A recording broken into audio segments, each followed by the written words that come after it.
All right, on today's episode, we're joined by a woman whose work lives at the intersection of science and spirit, where neuroscience meets soul. She's one of the world's most experts on the human mind, a thought leader in the mental health space, and a best-selling author, amongst many other things. And her words have rewired how we think, feel, and heal. So, this is a conversation I've been deeply looking forward to for the last month. Her newest book, Help in a Hurry, delivers urgent practical strategies for claiming mental chaos and reclaiming peace, especially in the moments that feel anything but peaceful.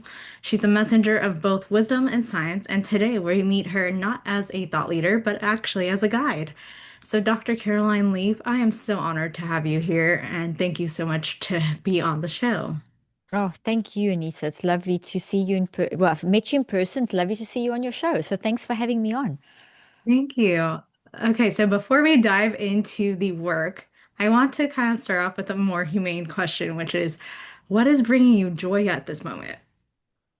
The work that I do is I love this work. It's just and what it's amazing. It's because you see the reactions and I love research. So that brings me tremendous joy. Plus all my family work for me, including my husband, my kids, my son-in-laws.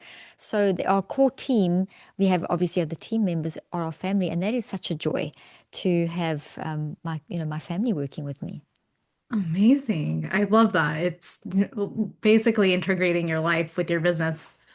Not Totally. We live it. We live, sleep, eat it. Well, thank you for being here again. I've been really looking forward to this. So, why do you feel this book is timely for right now? We live in, I think, such a pressurized world as we know, not I think, I know.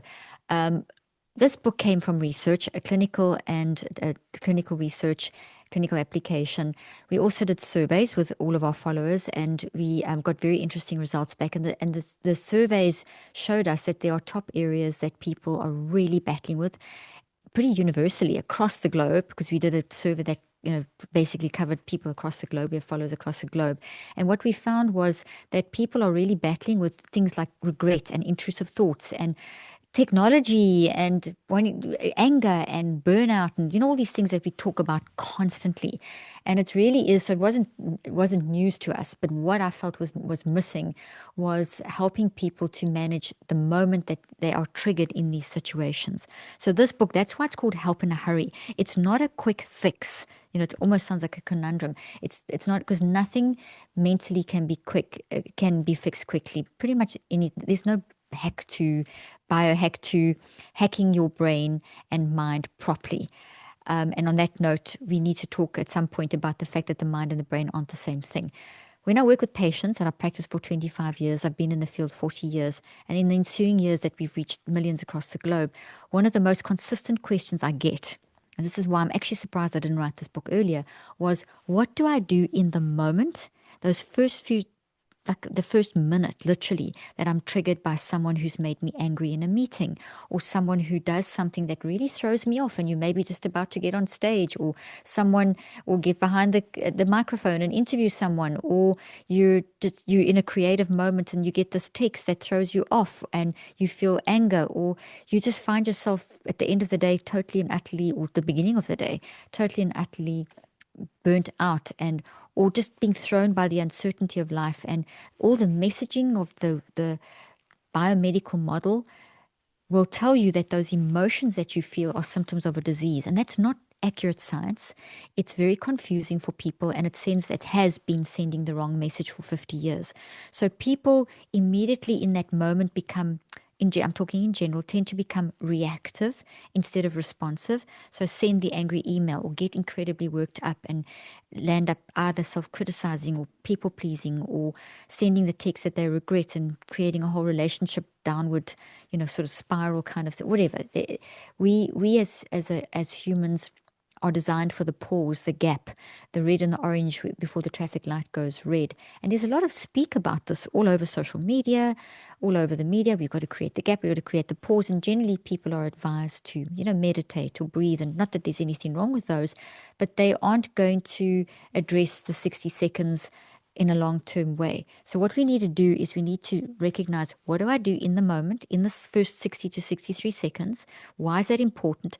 And then that opens the door to me understanding, is this a pattern in my life? Do I have a pattern of being reactive in this way?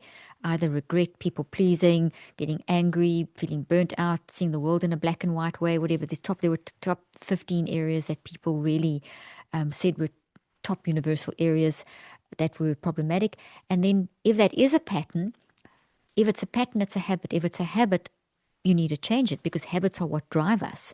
Our habits are in our psychoneurobiology, they're established networks in our mind brain body connection, our psychoneurobiological connection. And if those are not managed, they are going to carry on driving us. They either get stronger or they get changed.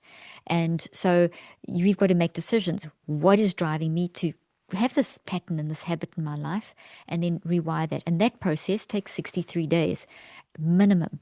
That's what I've shown in my research. It's not 21 days. That was a myth. It was never science.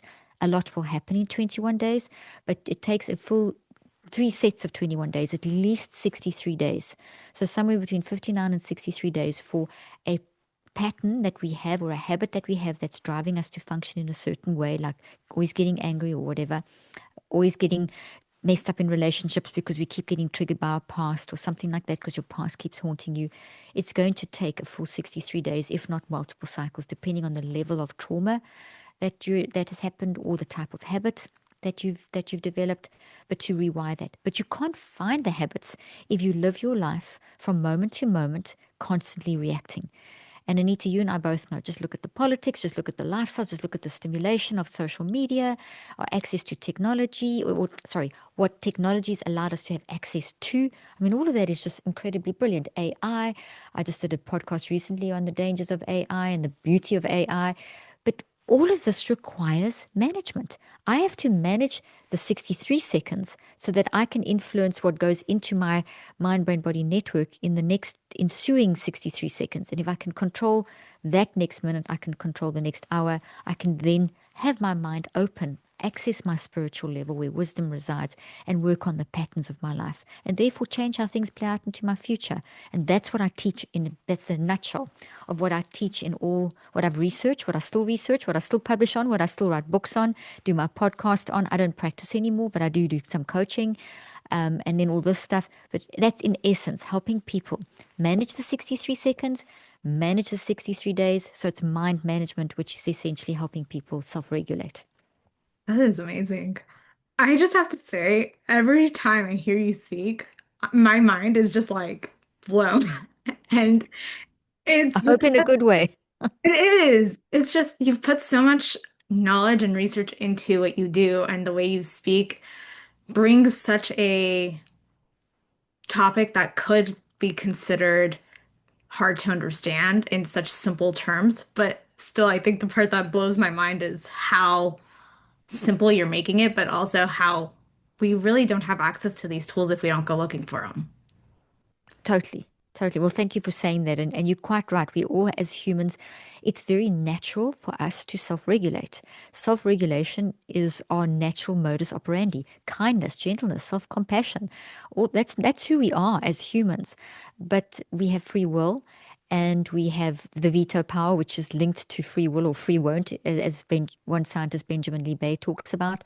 We have that. And so we don't always make the right choices. And very often the wrong choices that we make with our consciousness are non-conscious. And we can talk about the difference in a moment. But our consciousness, our conscious mind, has veto power. It's where we make our sort of choices in the moment. And that is a part of us that can be very influenced by technology, busyness, triggered, the moments of being triggered.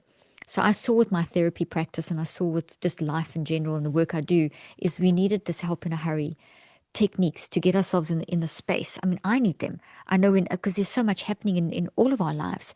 And I know that if I don't have those moments, I will not self-regulate. And the rest of that meeting or day or whatever will not go like it should go.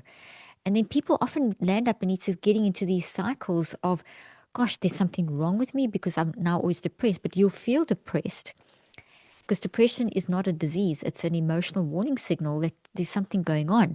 And if you overwork, like for example, if I don't take enough rest, if I don't control those 63-second moments, if I don't regulate, I can feel like, oh, I feel quite flat or depressed. It's not that I have a disease of depression. It's because if I look at that depression, why am I feeling this? Because I know now if I feel any kind of level of flatness, I know I must stare this in the face. I must do a 63-second. I must find the pattern. I must do that's something, in other words, there's a big cause of. And that's what I want to empower people to be able to do. Because you live with yourself 24/7. You don't go to your therapist or counselor or coach or whatever 24/7. You can't phone them up at 3 in the morning or every 5 minutes. You have to know how to manage yourself. That's what I'm trying to help people do.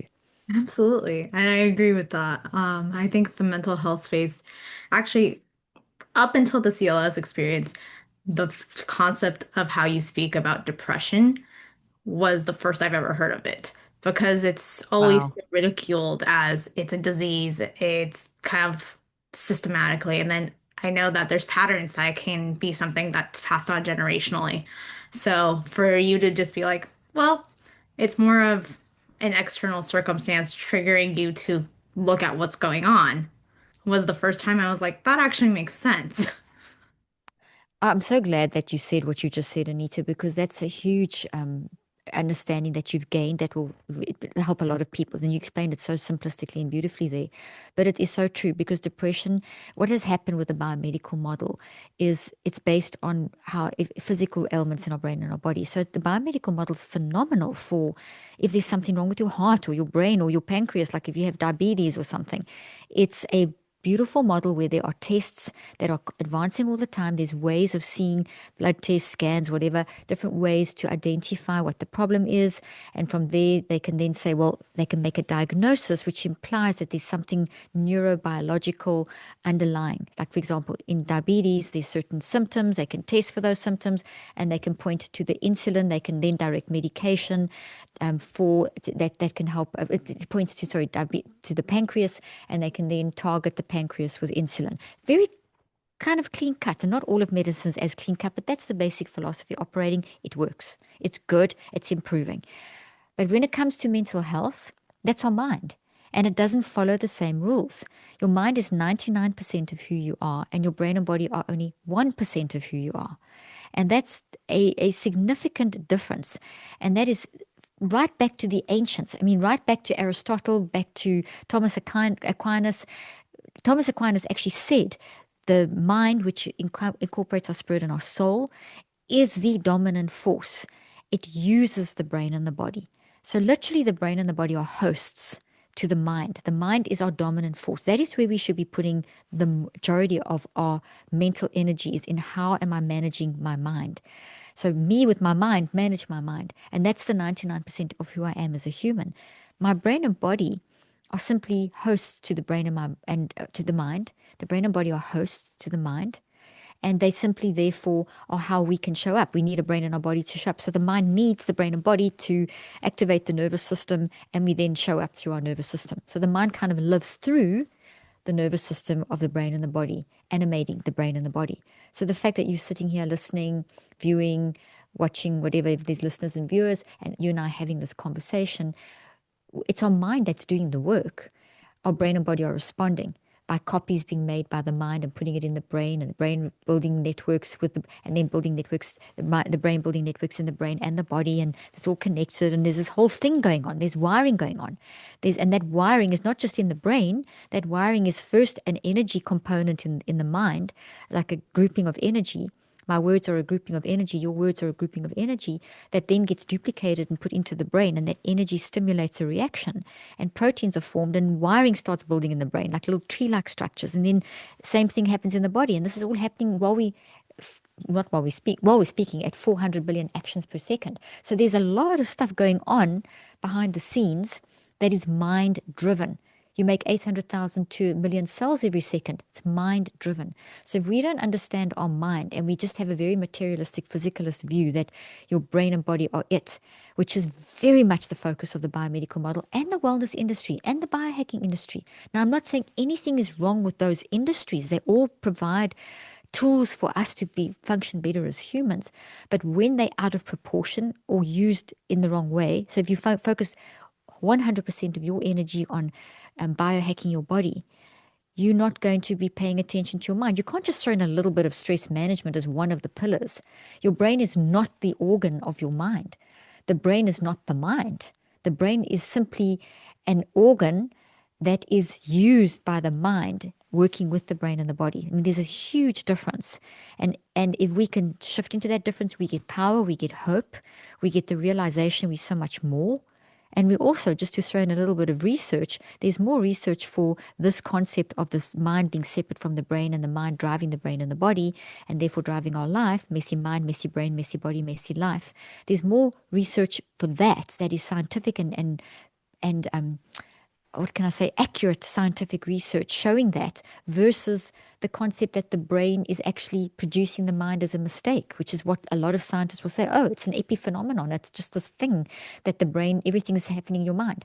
But the research has shown, even MRI technology and all this fancy stuff, and we use QEG in our research, has shown that the brain does not produce, is not the source of abstract thoughts. There's nowhere in the brain that reasoning happens. There's nowhere in the brain that abstract thoughts can actually be seen in the brain. What we see in the brain when someone is reasoning is the whole brain lighting up in response, not an area. You can have someone having a complete breakdown mentally and someone in a really creative moment playing a beautiful piece of music on a cello or something, and the same parts of their brain will light up. So what we are seeing is that the brain doesn't produce, the brain doesn't generate, the brain responds. And if you do open brain surgery, I don't do that, but I have colleagues that do, obviously. And there's Sir Roger, sorry, Walter Penfield is a scientist that died a few years ago, and he did over 1 million open brain surgeries, did a million stimulations in open brain surgeries. And what he was a materialist initially, saying that, oh, the brain does everything, the mind doesn't exist. And he changed his tune, and he's done the most accurate neuroscientific research. Nothing even compares, even the latest research on neuroscience. And what he showed was that, yes, you can stimulate this part of the brain and someone will feel something, an emotion. They'll feel like a very basic factual emotion, like happiness or sadness, not detailed. There's no, oh, I'm feeling this, because of that. And there's no reasoning. There's just an instant of an emotion, or a hand moves, or they'll get a sensation in their body. So the brain can be stimulated. We can see responses in the brain like that, but we don't see when someone goes into a hectic abstract thinking. That's not being produced by the brain. And I'm stressing this because I want people to have hope, to realize that if you get told your brain's broken, or you've got a brain disease, that's why you're depressed, or you've got imbalance of chemicals, which is totally nonsense. It's never been proven scientifically. It's been proven over and over again that that's not correct. Yes, your brain, when you are very depressed, there will be a response in your brain, and different your biochemistry will get affected, your hormones will get affected, your hypothalamic pituitary axis will get affected, your breathing will get affected, but they're not the cause, they're the result. And what science is telling us, or mental health messaging is telling people at the moment, is the minute you feel sad, the minute you feel, that's a symptom of, you get told it's a symptom of a brain disease. And that is terrible. It's actually created such a problem. We are now sitting with people dying 8 to 25 years younger than they should from preventable lifestyle diseases that can be traced back to how they're managing their mind. So I've said a lot. I don't know if you want to unpack that, break it down into questions, give more practical examples, but that's kind of a big overview. That is amazing. And honestly, it's interesting that you brought us into this topic of the mind, because what I wanted to dive into is how it looks for us to actually begin to manage the mind. You've already touched on the 63-second interrupt, but also, I guess, when it comes to the difference between the mind and the brain, what would you say is the biggest, hmm, obviously it's the response, but what would you say is the biggest misconception in terms of how we are perceiving the brain kind of operating at this point? People feel that the brain is the mind, so they think that the brain is the mind. So when people talk about their mind, they're thinking brain. So then they think everything is happening in the brain. And as soon as you say brain, people think, well, I don't have any control. So if my brain's making me do this, then I've got no control. This is my brain. It's not me. And I need medication. I'm sick. And that's a terrible thing to do to people. Labels lock people in. Labels are an empty gift. Initially, they feel great because now you have an explanation for how you've been experiencing something or experiencing life. But as soon as you open the gift, it's not there. And then what? So, what we rather want to do is see a label and a diagnosis as descriptions and information, very helpful information. But it's data, it's information, it's descriptions. It's not you. You are not depression. You are experiencing depression with your mind. It feels like this in your brain and your body because they work together as a network, but you're not depression. You are depressed because of huge difference. So that's what I try to do with my work is to help people to look at that differently. Look at four categories. We show up every moment of every day in four ways. We show up with our emotions, which as a signal. And I call them warning signals, not in the sense of being bad, but warning, pay attention, grab your attention. So it's emotions, behaviors, bodily sensations, and perspectives. So you can analyze any one moment you can observe your showing up in any one moment by looking at those four signals. So right in this moment, I mean, you can say to yourself, how am I feeling in this moment in response to what I'm hearing as I listen to this podcast or watch this podcast? What is my emotion? Maybe it's confusion. Maybe it's frustration because you were labeled, or maybe it's curiosity, whatever. There's an emotion, or maybe five or six different emotions. Then where do you feel this in your body? Are you feeling threatened? Are you feeling excited? How does that feel in your body? Then behaviors. What's your first reaction? Are you brushing this off and saying this is nonsense? Or are you saying, oh, are you leaning in and thinking, let me hear more. Let me see what they're actually saying. Let me get the content. Let me maybe get the book or look at the app or go to the website. And then perspective. Oh, wow, this is exciting. Or it could be something like, oh, wow, I don't want to hear this. Or I don't know. Everyone's different. But I'm just giving you an example. In 63 seconds, and I'll tell you, 63 seconds is without going into depth about the science, because we have limited time, research shows that 63 seconds and 63 days are very significant. My research plus the research of others, it's all based on how our psychoneurobiology works to translate life into experiences in our mind brain body network. In the first 63 seconds, we set the tone. And our stream of consciousness works in little bursts of 10 seconds. And that's kind of like a comic book. When you watch a cartoon, that is not an actual moving figure. We all know that. It's a bunch of stills that have been created and put together to create a sensation of motion. And that's what we experience. We have a bunch of this information comes through and it gets put together and we experience a stream of consciousness.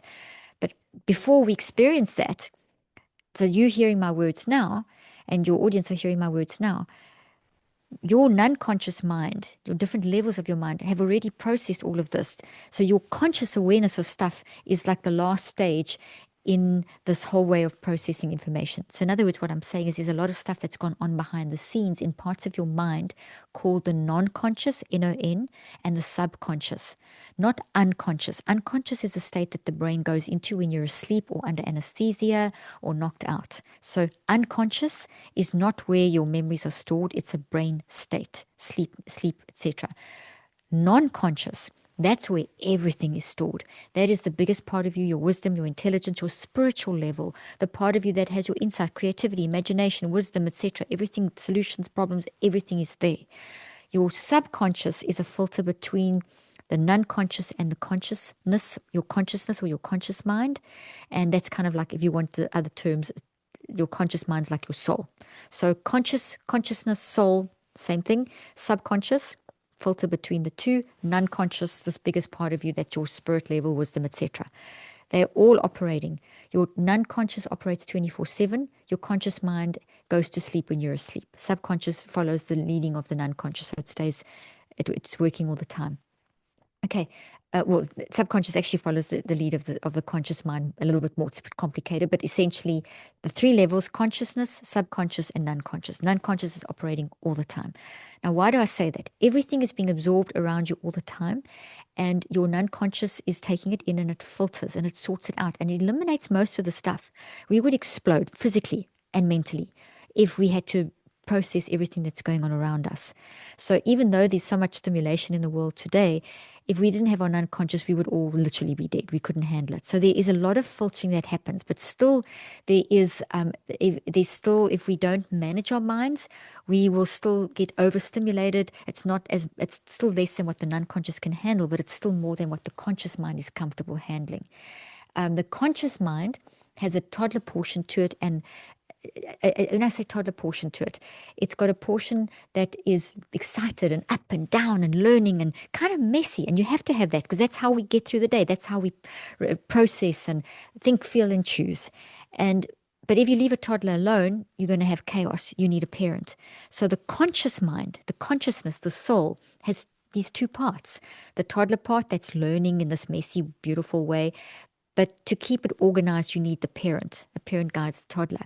As soon as we've got this beautiful balance between toddler and parent, that immediately opens the door to the subconscious and the unconscious, which means now I'm operating in good strength. I'm operating in being able to access the wisdom that is in the non-conscious mind. And I need that to function. If I just operate in the toddler mind and I ignore the parent, and that means I close the door to the wisdom of the non-conscious, then I'm going to create chaos in my conscious mind. That in turn, because the conscious mind takes first processes everything, I mean the whole, all the mind levels, and then they take this and put it in this, what we've processed, into the brain. So it's like a cloud of energy, all of our words that the non-conscious, subconscious, and conscious have built. As the conscious mind thinks, feels, and chooses as the last stage, it then takes what it's chosen, makes the choosing, makes it like a little cloud of energy, puts that in the brain, and that energy stimulates a whole electrical chemical reaction in the brain, and little tree-like structures are grown in the brain. And hedge-like structures, I've got holding up a tree for those of you that are listening, a little tree plant thingy. So as the conscious mind pops the copy of what it's just built, working with the non-conscious in response to life, into the brain, it stimulates this tree-like structure, which is made of proteins and chemicals and is the result of genetic action and electromagnetic action. It also then builds duplicates of that tree as hedges in every cell of our body. So we have 37 to 100 trillion cells in our brain and our body, and that's what's building. Okay, so there's a lot of stuff going on. 400 billion actions per second and faster in the background. Self-regulation, which is essentially what happens when you manage your mind, is managing this process. You don't have to think about all those things. What we as humans have to do is train ourselves to self-regulate. When I self-regulate, I allow the toddler to talk to the parent and the parent to talk to the subconscious and the unconscious. I open the door and I then make sure that I don't have messy energy going into the brain and the body. I also have the ability, when I operate in that zone, to then see the pathways that I have built, the neural networks that I have built across the brain and body, and then the energy networks in the mind. Have the ability to see the psychoneurobiological networks, energy trees, hedges, if that makes sense. Okay, in our psychoneurobiology, the ones that are disruptive, and I can rewire them. So when we talk about rewiring neural pathways, rewiring, the brain, all these terms that are thrown around there without much understanding, what you are doing is you are using your wise mind. You're stepping back into your non-conscious spirit wise mind, and you are allowing the toddler mind to work with the parent mind, and then that opens another level of the non-conscious where wisdom, solutions, ways to move forward, reconceptualizations, abstract reasoning, executive, all that resides, and we get access to it, and we can then pull that through, and that will then help us see the habits in our lives. Habits, as I mentioned, drive us, and then whatever's a habit, we can then take the time to dedicate the 63 days, which I mentioned already, is the time it takes to rewire networks. So now coming to this book, where does this whole thing fit in? Help in a Hurry. I often wonder why I didn't write this book years ago. It's my 19th book. Probably should have been my first book, because it's so important, because it helps you in the 63 seconds. So there's a bunch of science showing us that in that first 60 seconds, something happens. I was talking about stream of consciousness, all this big work that's happening in the unconscious, subconscious, conscious, etc. The conscious being, non-conscious being so big, filtering through the subconscious, otherwise we would explode. The conscious mind being alerted a few seconds after the conscious and subconscious, non-conscious and conscious have done their work. All this stuff gets us to a state where we are conscious. And now I'm conscious of hearing Caroline's words and Anita's words, and I'm confused because there's just so much information I've just said. So my reaction in these next 60 seconds is really important because if I can get myself regulated in these next 60 seconds, I can hear the rest of this interview and learn from it. I'm just using this as an example. But you can be like, there's a lot of stuff that I've just thrown at you. But these next 60 seconds is your chance to actually say, hey, how does this make me feel? And those examples. Now, maybe I was breathing because generally, once you've paid attention to you, okay, let me start. Sorry, I spoke too quickly there. So, as this information comes at us and all this stuff has happened, I'm now in a state and in that 63 seconds, I could be in a very positive state. Wonderful. It's still worth self regulating that because if I can activate this curiosity, this excitement, this sensation in my body of I'm learning, this perspective of this is wonderful, this is going to help me. If I pay attention to that, I can then shift to an even higher level where I can then do a mind shift into a higher level where I access even more wisdom and I become more creative and it just has this wonderful boomerang effect and I change the nature of the networks in my brain and my body and I just start moving forward and optimizing function. So if I can learn to do that in the moment, because I know you talk a lot about helping people to optimize function, improve their, to get the best out of how they function, that's your big field. You can, that 60 seconds is vital for doing that. And this book is filled with techniques of how do I deal with that moment? How do I capitalize the good stuff?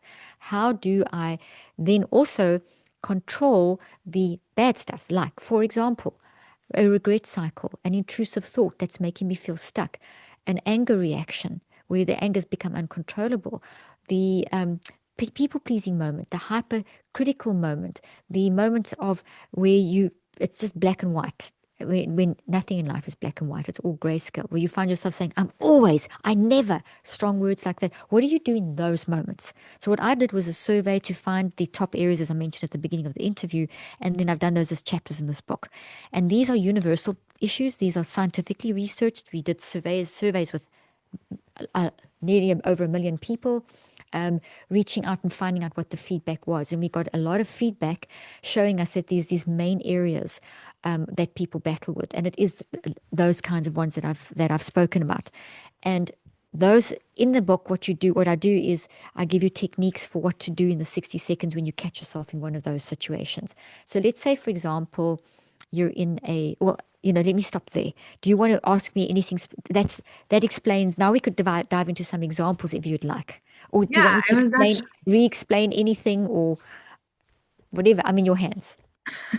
I was actually going to ask, what is a specific example of a strategy that's working for you on your day-to-day as someone who's so busy, but also you're human. So you have these moments of Absolutely. these intrusive thoughts or whatnot that come up at you. So good. Pretty much every single one of these I use because I battle with all of them like every human does. But because I've learnt and trained myself over the years, I don't get stuck in them. So I'm really good I still experience them, but I know how to get out of them because I've trained myself. So this is a skill you'll learn. You can't just read this book once and think you've got it. You also can't read this book, like let's say someone makes you angry and you say, hang on 1 second, let me just go to the anger chapter. I mean, I'm being facetious. You need to read this book proactively. You need to go through, it's not sequential. Find the area that speaks to you the most. Read that chapter. There's a little explanation, there's science, there's techniques. Look through those and choose what you think would be applicable in your life and try and practice in advance so that when you're in that situation, you use it. And the first time it won't be so good when you use it, but you'll get into it. Okay. So for me, one of I can give two quick examples. Um, the first chapter is Help I'm Under Pressure. It was number one because it came out number one in the surveys, came out number one in my clinical research. People, one of the most common things people say, I'm under so much pressure. I am burnt out. I'm overwhelmed. I'm stressed. Those kind of words. So chapter one, that chapter three deals with that. With me, I also find myself saying that. And even though I know all of this, I'll still find myself saying, oh, I'm under so much pressure. And as soon as I do that, my neck tenses. So I feel the anxiety, the signal in my neck, it tenses. My perspective is, oh, the rest of the day is going to be a mess. I'm not going to get through it. This is a mess. It's huge. And my behavior may be to be snappy or something. So I know that. So as it happens, as something makes me feel under pressure, then immediately, like this morning, all our technology in this beautiful new studio decided to not work. And I knew exactly what to do. My team is always here. but they happen to all be in Paris at the moment, and they control everything remotely. But still, I had to press a button, and that button I pressed did not work. Something was going on. So I was under pressure. I had to get two interviews back to back, and then I've got a whole lot more the rest of the day. So my thing was, I'm tense, anxious, my neck, all those signals. And so but I know what to do. So immediately I recognize, okay, I'm in this state. If I carry on, the day's going to be a mess. And I've got multiple interviews today and meetings. So in 60 seconds, what I did was, I help, I'm under pressure. I literally said, help, I'm under pressure. And then I acknowledged, I'm feeling this emotion, I'm feeling this in my body, I'm feeling this this is my behavior. I observed it. I could see I was getting snappy. My poor husband was trying to help me, and I'm snapping his head off and whatever. And and my perspective was this day is going to be a mess. So I acknowledged that. I honored it, Anita. I validated. I didn't deny. I validated. And it was very real. There is this beautiful studio, everything set up. All I had to do was text my team and say, can you quickly jump on and can you fix this? That's all I had to do. But in my moment of angst, if I didn't know what to do, I would have tried to fix it myself. And then, oh, can't, you don't think straight. You do stupid things, you react. So I know that. So I didn't, I acknowledged, I validated. So that's step number one. Overarching principle throughout the book is you always want to acknowledge and validate and honor what you are experiencing in that moment. Say it out loud or say it in your head. Go through those four signals, name it, own it, now you have control. Then notice your physiology. Notice a little bit of a mind hack. Notice your physiology, because whatever you reacted went all that non-conscious blah blah blah, it landed up in your brain, and now there's chaos. You've got a hurricane going on in your physiology. So notice that, and you'll probably notice like your breathing would have gone shallow. And that's what I noticed. I was doing this. And that's not good, because as you're breathing, that short breathing, it affects your physiology. It signals that you're in flight or fight. It signals that you're in stress, that there's a threat. And also you're taking in the words along with the breath. So that energy of this is going to be all the four signals, that's hooked onto that breath.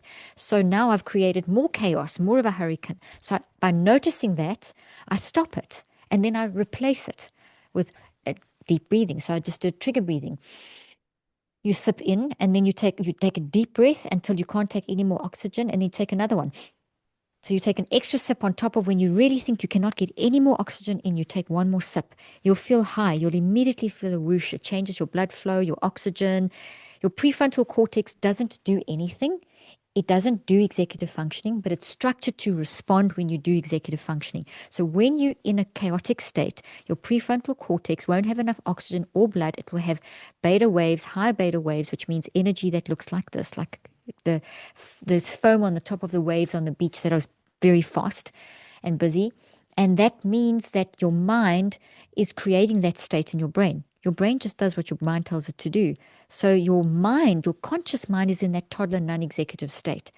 As I acknowledge that, validate step one, and then as I recognize my breathing and do that sip breathing, I calm down the wave. It crashes on the beach, and now it's calm, and it's going into what we call a gamma wave, which is a little wave on the little waves on the beach, just to give you guys analogies. Now I'm in a state of good neuroplasticity. I can drive it.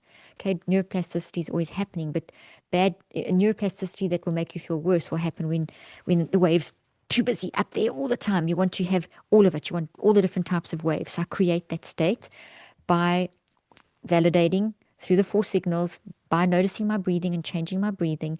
Now, as soon as I've done that, the toddler is now listening to the parent in the consciousness level. I've got my veto power back on board. I've now opened the door to the wisdom. So through the subconscious to the non-conscious, I'm accessing tools to manage the situation. So now I can mind shift. I can say, oh, okay, this is a problem. I've got two options. Quickly get my producer to email Anita and my other interviewer, her name was Helen, quickly text my team in Paris to access my system remotely, and then they'll help me solve the problem. So I have a plan in place. So now, as I do that, it all starts happening. You see what I'm saying? So I've controlled the moment. But in the past, I can guarantee, even with all the tools we have set in place, with people that can help me wherever they are in the world, if I don't have, I always normally have my team with me, but there are periods of time where I don't have my team with me. But it's been set up that I can still press a button. I didn't let the day freak me out. In the past, it would have. I would have probably ended up having to cancel both interviews. The whole rest of the day would have been a mess, whatever. But I don't live like that anymore. Regret was another one, Anita, that was huge for me. I would live in the if only. Okay, sorry, just very quickly. So I turned pressure and I made it good for me because pressure is very good for us. I learned through the 63 seconds, I've trained myself to take pressure that could become toxic and make me spiral into toddler mind and chaotic brain and body. I turned into parent wise mind and I tapped in. And then I made the pressure work for me and not against me. Regret cycles. Regret's a huge one. People battle so much with regrets. If only, could have, would have, should have. And we have what we call counterfactuals. And that's what that means is that a situation happens and then we say something to ourselves like, if only I had been there at that time and said that, then this would have happened. And if we don't control it, we spend a lot of time creating a counterfactual upward thing. So it's not facts, so it's counter the facts. It's a story, it's an imagination. It didn't happen, it's never going to happen. But we live in that wonderful scenario. Meanwhile, we're getting worse and worse and worse and feeling worse and worse. And that spirals into affecting the rest of our day and affects your demeanor and affects your creativity. And you live in the toddler mind for the day with a little bit of access to the parent and maybe a touch here and there of the non-conscious wisdom. So it's to catch that. Once again, validate, do the, recognize what your physical state is, and then get into a mind shift. And I've given the broad principles, but there's specific techniques that you can use in the book to help you with each of those things. So critical self-talk is another huge one. One of the techniques that isn't breathing is you can imagine for that middle part, validate through the signals, and in the middle part where you are doing that, there's some sort of physiological thing. Instead of breathing, or you could breathe, I mean, you never stop breathing, but you could visualize that problem, that self criticism being an ant on a stage. So now you've turned it into something that's not you, it's an ant and it's on a stage and it's away from you, and you can draw the curtain and now you can talk to it and you're the director. So you direct the movie. It sounds so stupid, but it's so effective. So these are all science backed techniques that you can learn.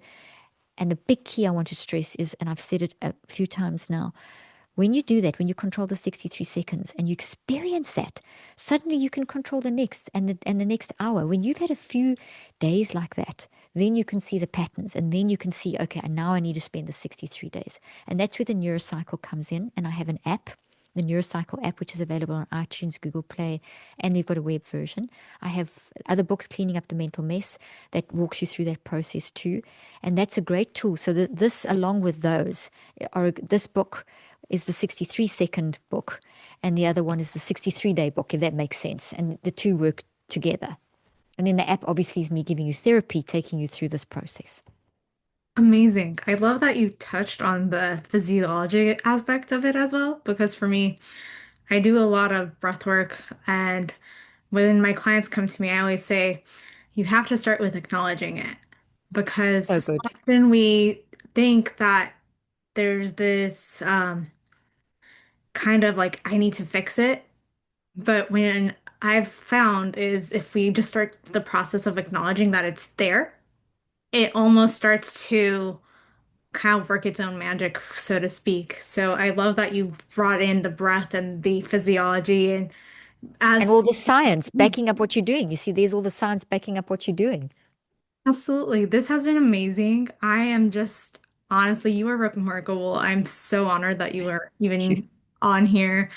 And I want to honor your time, but one last question.